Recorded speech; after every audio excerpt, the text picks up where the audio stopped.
Appraising yourself. If somebody appraised you tomorrow, not your house, you, what would the report say? Would it be based on your best year or your worst month? Your paycheck or the way you showed up for your kid last Tuesday? The version of you other people expect or the version that's actually sitting right here? This is Behavior 360. I am Dr. Philip Montgomery, and this is the final episode of our series, The Wealth They Never Taught You. Today we're closing the loop. Insurance, real estate, and now appraisal that matters most. The one you run on yourself. That's the most important appraisal.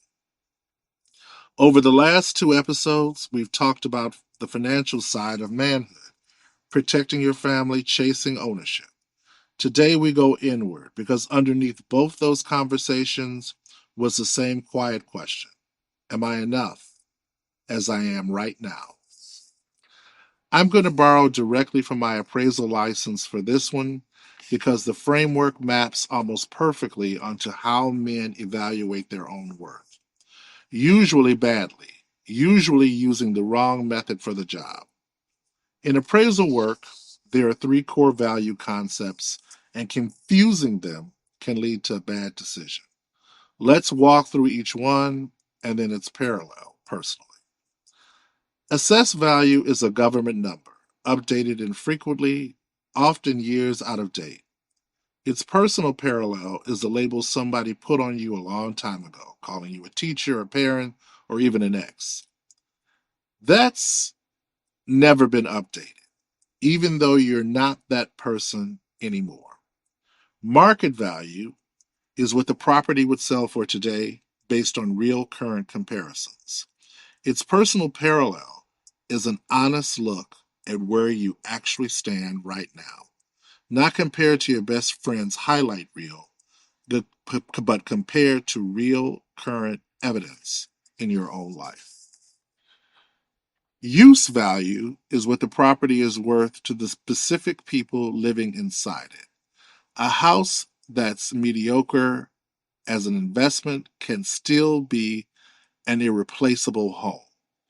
Its personal parallel is the worth you hold for the people who actually people your life, your kids, your partner, your friends, which has nothing to do with your bank balance or your job title.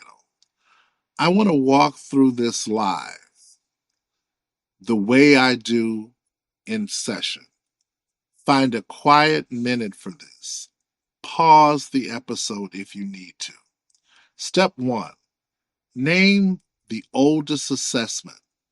What's one label about your worth that got assigned to you years ago and never got revisited? Step 2. Diffuse from it. Say silently, I'm having the thought that I am blank instead of just I am blank. Notice the distance that creates. Step 3, run the real market value. List 2 or 3 pieces of current real evidence about who you are today. Not who you were, not who you were afraid of being. Step 4, sit with use value.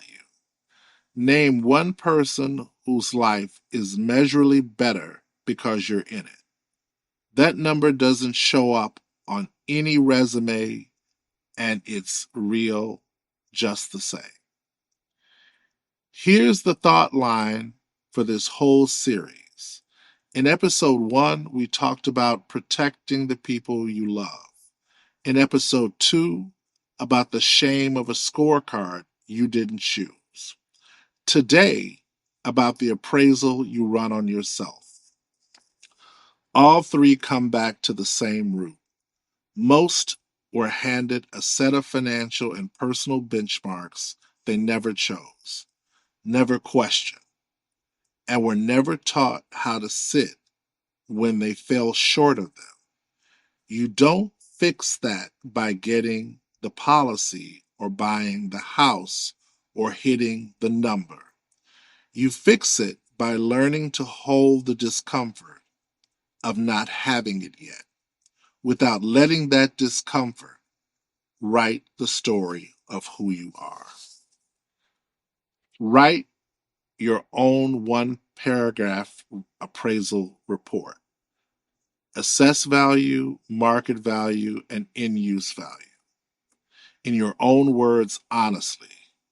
Keep it somewhere where you'll see it again in 6 months and rerun the appraisal. That closes out The Wealth They Never Taught You. If this series moves something in you, don't let it end with the podcast.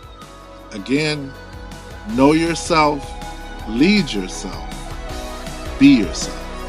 I'll see you in the next series. This is Dr. Philip Montgomery, signing off.